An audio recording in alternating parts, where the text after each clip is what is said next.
4살, 6살 두 아들을 둔 30대 중반의 가정주부입니다. 이렇게라도 누구에게 털어놓지 않으면 제가 제명에 못 살 것 같아서 이렇게 사연까지 보내게 되었네요. 이런 건 처음 적어보는지라 조금 어색하긴 하지만 가벼운 마음으로 한번 들어봐 주세요. 제가 남편을 만나게 된 건 제 나이 27일 때입니다. 가난한 집에서 태어나 고등학교까지 마친 뒤 사원수 5명짜리 작은 회사에서 격리로 일하다가 지금의 남편을 만나게 되었습니다. 남편과는 지인의 지인을 통해서 만나게 된 사이로 남편 역시 비교적 작은 중소기업에 다니고 있던 평범한 회사원이었습니다. 남편은 남자다운 성격의 친구들을 좋아하는 사람이었어요. 무엇보다 당시에 저는 결혼할 나이가 되었다는 것 말고는 정말 어디 아무것도 가진 게 없었음에도 불구하고 남편이 그런 조건들은 따지지 않고 딱 저라는 사람 하나만 보고 결혼 뒤에도 조건을 따지지 않아서 고마운 마음까지 들더라고요. 결혼 당시 시어머니는 이미 돌아가셨고 건강에 안 좋으신 시아버지와 이미 결혼한 남편보다 5살 많은 신우가 한 명 있었습니다. 남편은 저에게 결혼해도 시아버지는 신우가 모실 거니까 걱정할 필요 없다면서 그냥 맨몸으로 와도 된다며 결혼하자고 하더라고요. 저는 순진하게 그 말을 믿었기에 남편만 믿고 결혼식을 올렸고요. 남편과 결혼을 하고 대충 반년 동안은 걱정거리 없이 행복하게 지냈습니다. 남편이 벌어다주는 월급으로 살림을 하는 게 이렇게 행복한 일인가 싶었어요. 하지만 얼마 뒤 남편은 돌연 이렇게 회사 생활만 해서는 부자가 될 수 없다며 자신만의 사업을 해야겠다고 하더라고요. 제가 갑자기 무슨 사업을 하려고 하냐니까 그런 건 차차 생각해 볼 거라면서 걱정할 거 없다고 하더라고요. 그러더니 일주일도 안 돼서 남편은 마음대로 상의도 없이 회사를 관둬버렸습니다. 그러더니 한 달이 지나도록 집에서만 놀고 있더라고요. 제가 이제 생활비도 없고 어떻게 할 거냐고 하니까 보채지 말라면서 자기도 다 생각이 있다고 짜증스럽게 나오더라고요. 솔직히 그때 결혼한 게 처음으로 후회되었고 늦기 전에 헤어져야 하는 거 아닌가 싶었습니다. 하지만 이런 상황을 제가 친정어머니한테 털어놓았지만 친정어머니는 오히려 저더러 이혼녀 딱지 붙이고 어떻게 살 거냐고 그러면서 그냥 꼭 참고 나 죽었어 하고 있으라더군요. 제가 기댈 곳은 하나도 없었습니다. 게다가 그러는 와중에도 몸이 자꾸 처지고 힘들어서 병원을 찾았더니 제가 임신 3개월 차라는 소식을 전해 듣게 되었습니다. 그러니 이제는 어떻게든 남편이 마음을 고쳐먹고 돈을 벌어오게 하고 가정을 지켜야겠다는 생각이 들었습니다. 남편에게 임신 소식을 알리니 그래도 아빠가 된다는 기대 때문인지 아니면 책임감 때문인지 사업한답시고 까불던 거 멈추고 어느새 금방 또 새로운 일자리를 구해서 출근을 하더라고요. 남편은 그렇게 제가 임신해 있는 동안은 또 그럭저럭 회사 생활을 잘 해나가는 듯 했어요. 하지만 남편은 상상 이상으로 끈기도 없고 성실하지 못한 사람이었습니다. 한 회사를 1년 이상 다니지를 못했고 그렇다 보니 좋은 직장에 다닐 수도 없었어요. 새로 다니게 된 직장도 전 직장하고 비교했을 때 벌이상 큰 차이도 없고 엄밀히 말하면 결혼 막 했을 당시에 다니던 회사와 비교했을 때 오히려 더 적은 편이었는데 하지만 주변 사람들한테 으스대길 좋아해서 주머니에는 늘 돈이 있어야 하는 사람이었습니다. 그래도 아들들에게는 끔찍하게 잘하는 사람이었기에 그거 하나만 바라보고 제가 이제껏 살아왔어요. 아이를 키우는 동안 저 역시 쉰 적은 없습니다. 짬짬이 집에서 할 수 있는 부업을 찾아서 하고 주말에는 남편에게 아이들을 맡기고 근처 모텔에 가서 청소도 하고 그러면서 살아왔습니다. 다들 대학 졸업장 하나는 있는 이 사회에서 상고 졸업장밖에 없고 아이까지 달려있으니 갈 수 있는 곳이 없었거든요. 이렇게 힘든 세월을 견뎌오면서도 이혼은 하지 않았던 제가 남편과 이혼을 결심하게 된 건 얼마 전 돌아가신 시아버지 때문입니다. 결혼 당시 앞서 말씀드렸던 것처럼 시아버지는 원래 신우가 모시기로 되어 있었어요. 그런데 신우는 불현듯 아이들 조기 교육을 위해 호주로 떠나게 되었다면서 저희에게 시아버지를 모시라고 하더라고요. 한 달에 200 남짓하게 벌어오는 남편의 갓돌진한 아이까지 있는 저에게는 가혹한 현실이었습니다. 신우는 엄살 부리지 말라며 대신 아버님 소유의 아파트에 들어가서 살면 되지 않냐고 억지를 부리더라고요. 시아버지에게는 서울에 20평 남짓한 오래된 아파트 한 채가 있었는데 거기서 다 같이 살라고요. 그러더니 신우는 막무가내로 시아버지만 그 아파트에 모셔놓고 호련히 호주로 떠나버렸어요. 아무리 자식이 중요해도 그렇지 어떻게 자기 아버지를 버리다시피 하고 떠날 수가 있는지 저로서는 도저히 이해할 수가 없었습니다. 저도 부모 복은 없는 여자이지만 그래도 저를 세상에 있게 해주신 분들이라 항상 감사하고 죄송한 마음뿐인데 말이지요. 남편마저 저에게 신경 쓰지 말라고 저렇게 놔두면 신우가 알아서 요양원으로 모시든 하겠지 라고 했지만 어떻게 사람이 그럴 수가 있겠어요. 결국 처음에는 일주일에 3-4번 들려 식사도 챙겨드리고 빨래도 해드리고 그랬습니다. 하지만 하루가 다르게 안 좋아하시는 시아버지를 보고 있으니 제 마음이 괴로워서 안 되겠더라고요. 하루는 제가 시아버지께 그냥 저희랑 같이 사실래요? 아버님 하고 여쭈니 시아버지가 어린 아이처럼 눈물을 보이시며 그래도 되겠냐며 미안하다고 그러시더군요.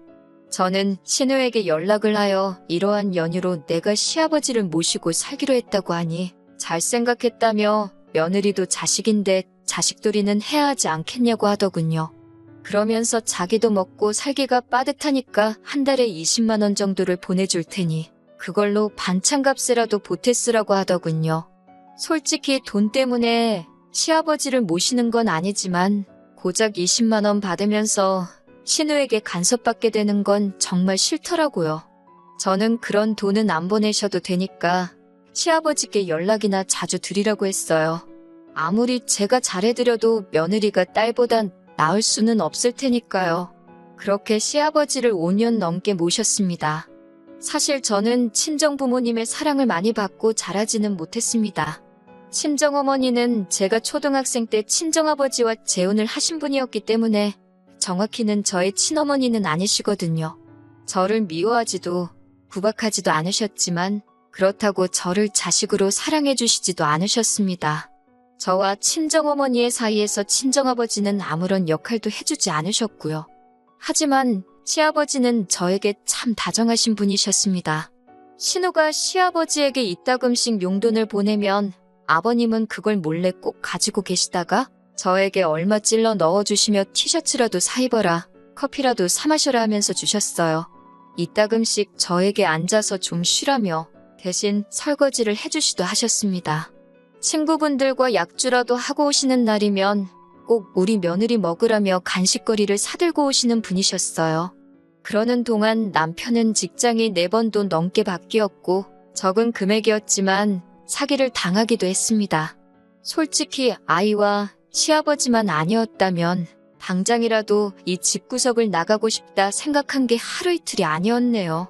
그러다 작년에 저는 충격적인 사실을 알게 되었습니다. 남편이 사업을 한답시고 주변 사람들한테 저 몰래 돈을 빌리고 다녔더라고요. 그리고 그 돈은 이미 유흥비로 다 탕진해버린 상황이었습니다. 하지만 그게 전부였다면 그래도 전 참고 살았을지도 모릅니다. 최악의 남편일지라도 아이들에게서 아버지를 빼앗고 싶지는 않았으니깐요.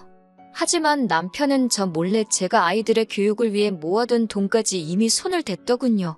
그 사실을 알게 된 순간 저는 더 이상 남편을 믿을 수도 의지할 수도 없었습니다. 아이들에게도 이런 아버지는 차라리 없는 게 나을지도 모른다는 생각이 들었고요.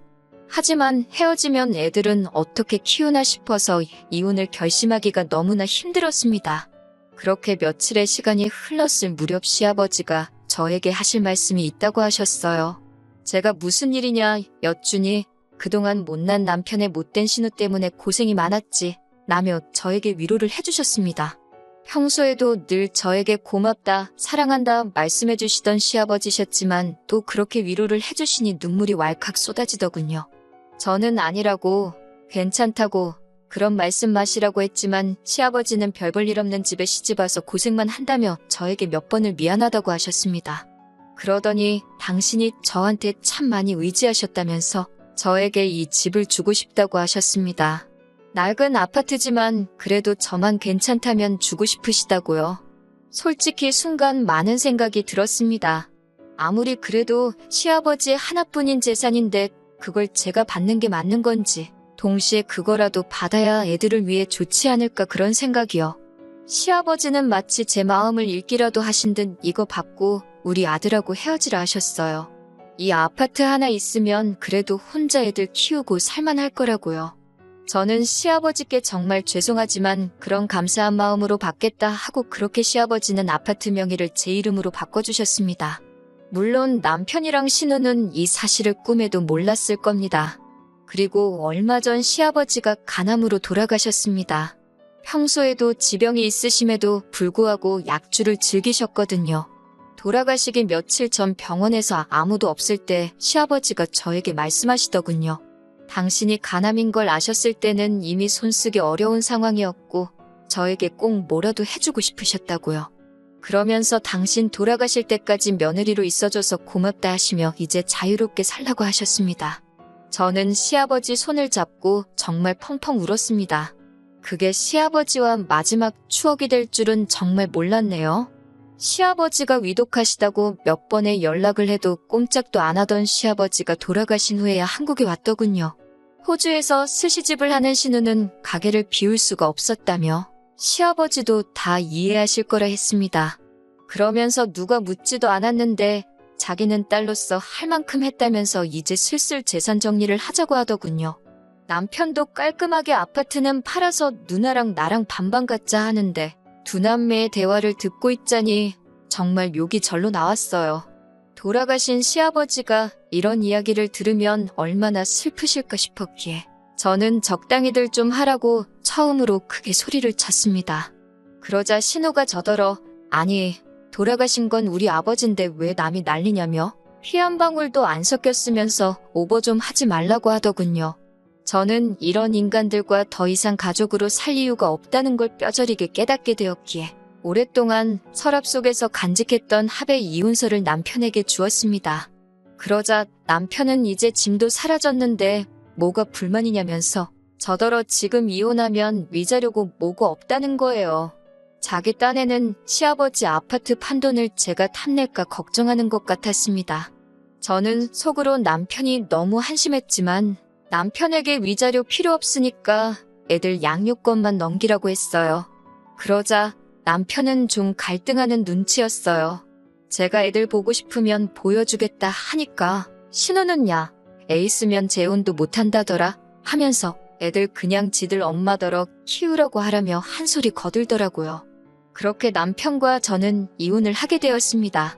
정말 다행스럽게도 신우는 스시집에 문제가 생겼다며 자기가 일단 호주에 다녀온다고 했어요. 신우도 동생인 남편이 못 믿어왔는지 아무것도 하지 말고 기다리라고 했더군요. 그리고 정말 멍청하게도 남편은 아무것도 하지 않고 지 누나인 신우만 기다리고 있더군요. 덕에 시아버지 아파트 명의가 이미 저한테 넘어온 줄도 모르고 남편은 저와 이혼을 해줬습니다. 3개월에 걸쳐서 이혼을 하고 난 뒤였어요. 신우가 호주에서 들어왔던 모양이에요. 그리고 남편에게서 연락이 왔습니다. 저더러 어떻게 이럴 수가 있냐며 처음엔 죽일 듯이 화를 내더라고요. 하지만 이미 1년도 전에 증여가 끝난 재산이라 남편이 할 수 있는 일은 사실 아무것도 없었습니다. 신우까지 합세해서 저더러 큰 자식이 둘이나 있는데 피도 한 방울 안 섞인 저한테 이걸 준 거냐고 말도 안 된다고 양심이 있으면 당장 토해내라고 성화였어요. 하지만 저도 더 이상 옛날처럼 한 번만 더 참자할 이유가 없었어요. 소송을 할 테면 하고 뭐 해보고 싶은 거 있으면 다 해보라고 나도 이번만큼은 내 거 안 뺏긴다고 강하게 나갔습니다. 그리고 시아버지가 주신 아파트는 재건축 허가가 나면서 가격도 많이 올랐더라고요. 지금도 남편과 신우에게서 핸드폰에 불이 나도록 연락이 옵니다만 저는 이제 아무것도 두려울 게 없어요. 아들 둘 데리고 혼자 몸으로 살아가는 게 쉬운 일은 아니겠지만 어디선가 시아버지가 저희를 지켜주시고 계실 거라 믿으며 열심히 살려고요.